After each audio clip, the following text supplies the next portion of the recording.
ఎవరిది కాజేశారు? వాళ్ళది కాజేశారా? నేను అడుగుతున్నా, వాళ్ళది కాజేశారా లేకపోతే పక్క పార్టీ వాళ్ళు వచ్చి మా పార్టీలో జాయిన్ అయ్యారా? ఇది ఎప్పటి నుంచి జరిగింది? పక్క పార్టీ వాడు వచ్చి మా పార్టీలో ఏమైనా జాయిన్ అయ్యారా? పోనీ మీ డబ్బులు ఏమన్నా మీరు వచ్చి మాకు కట్టమని చెప్పేసి ఏమన్నా డిమాండ్ చేశారా మా వాళ్ళు? చెప్పండి. మరి పవన్ కళ్యాణ్ గారు ఏమన్నా ప్రెస్ మీట్ పెట్టి వైసీపీ వాళ్ళు టీడీపీ వాళ్ళు అందరూ వచ్చి మా దాంట్లో జనసేనలు చేరండి అన్నారా? లేదు కదా. సభ్యత్వం అనేది ఒక బలం అండి, కార్యకర్తకు ఒక బలం. కార్యకర్త అనేవాడు మాకు అండగా ఉన్నాడు, మా కార్యకర్తకు మేము అండగా ఉండాలి అన్నదే సభ్యత్వం. దానికోసం 400 ఏంటి 4000 అయినా ఇస్తామండి, మా ఇష్టం. మా నాయకుడు మాకు చెప్పాడు, తప్పేంటి? దానివల్ల ఉపయోగం ఉందంటావా లేదంటావా? ఉపయోగం ఎందుకు లేదు? రోడ్డు ప్రమాదంలో ఇప్పుడు ఈ రోజు మనం లేచి రోడ్డు మీదకి వెళ్ళి మన ఇంటికి వస్తాం లేదా మనకే గ్యారంటీ లేదు. సడన్ గా ఏదో ఒక ఇంట్లో ఒక ఇష్యూ జరిగింది, చనిపోయాడు పర్సన్, దానికి ప్రభుత్వం కాకుండా నేను అండగా ఉంటాను నా పార్టీ జనానికి, పార్టీ గవర్నమెంట్ ఇచ్చేది గవర్నమెంట్ ఇచ్చుకుంటది, నేను ఇస్తాను నా పర్సనల్ గా అని చెప్పి పెట్టుకున్నాడు. దీనివల్ల వచ్చిన నష్టం ఏంటి? మీకు నష్టం ఏంటి? పేదవాళ్ళకి సాయం చేయడం తప్పంటారా? ఇప్పుడు పేదవాళ్ళు దానివల్ల ఎవరు లబ్ధి పొందిన వాళ్ళు లేరా? పోనీ లబ్ధి పొందిన వాళ్ళు ఎవరైనా మాకు ఇది జరగలేదు మేము డబ్బులు కట్టామని చెప్పారా? ప్రతి ఇంటికి ఇప్పుడు ఆంధ్రాలో ఎక్కడైనా సరే సభ్యత్వం తీసుకున్న వాళ్ళు ఇంటికి డబ్బులు వెళ్తుంది. 19,08,23,000 రూపాయలు పవన్ కళ్యాణ్ గారు అందించారు వాళ్ళ ఫ్యామిలీలకి. మరి ఇది అందించలేదంటారా ఎవరైనా? మేము 400 ఇచ్చామని మాకు లేని బాధ మీకెందుకంట అంత?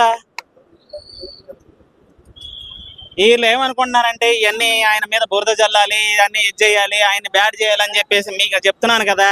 మీ తాతలు మీ తరాలు దిగి వచ్చినా కూడా మా ఇంటికి కూడా ఏం పీకలేరు. మీరు చెప్పింది మేము చెప్తున్నాం అంతే. మా ఇంటికి కూడా మీరు పీకలేరు. పార్టీ లేదు, ఏమీ లేదు, ఓన్లీ డబ్బులు వసూలు కోసమే తెలంగాణలో కూడా మొదలు పెట్టారని అంటున్నారు. ఎవరిచ్చారు డబ్బులు? ఎవరిచ్చారు? అయినా ఇచ్చేదానికి మీ కాలు పట్టుకోవాలా?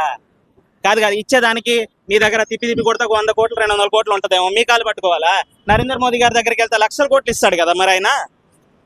మరి ఆయన పెద్దనా మీరు పెద్దనా?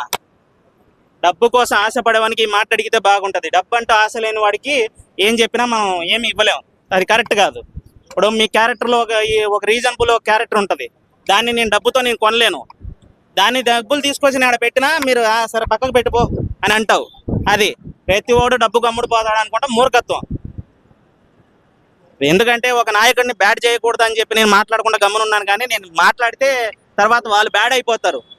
వాళ్ళు నిజంగా అభిమానులు అయితే, వాళ్ళు నిజంగా ఒకవేళ అభిమానులుగా ఉండాలనిపిస్తే ఇలాంటి క్వశ్చన్లు వేయకూడదు. రేపు వాళ్ళే ఒక 2,000 3,000 ఇస్తారండి. జగన్ గారు అవసరంలో ఉంటారు, పేదవాళ్ళ ఇది సభ్యత్వం కార్డ్స్ అని పెట్టారనుకోండి, వెళ్ళి జాయిన్ అయ్యి వాళ్ళు ఇస్తారు. ఆ టైంలో జనసేన వాళ్ళు మీరు ఎందుకు ఇస్తున్నారని అడిగారు అనుకోండి, ఏమంటారు వాళ్ళు?